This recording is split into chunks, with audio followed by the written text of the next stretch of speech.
Alright, this construction is how to make an angle bisector. So first I'm going to just label this angle A as a reference.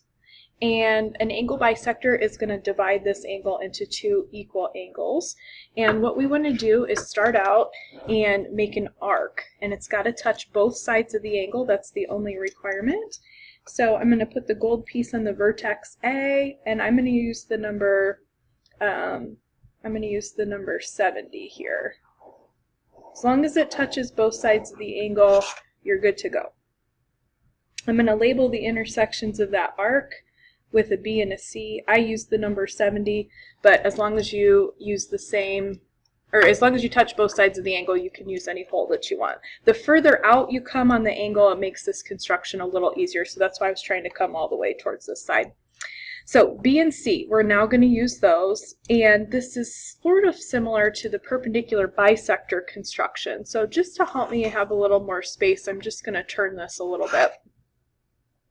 You're going to be using the points B and C here.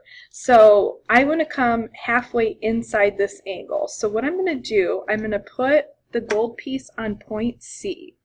Now, this is an arc. You want to pick a hole that it comes at least halfway across this arc, if not a little bit farther. So I'm going to put the gold on point C, and I'm going to pick the number 40.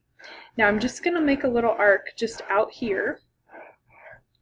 And from that point C, I use the number 40. Whatever number you use, you need to remember that. Once you do that for point C, you're going to switch over to point B. Put the gold piece on B. Now, I use the number 40, so I'm going to use that same number.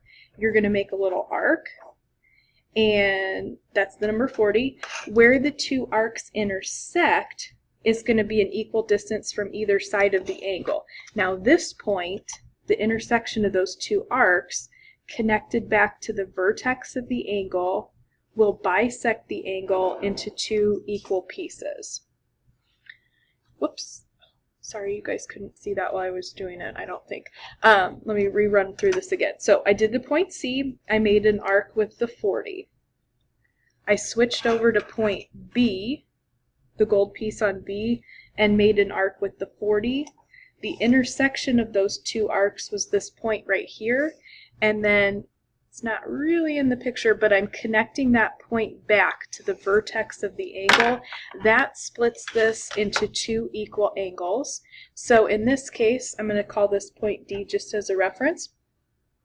These two angles, that's a congruent mark for an angle. So in my picture, angle CAD is congruent to angle BAD. They would have the same measure. That's your angle bisector.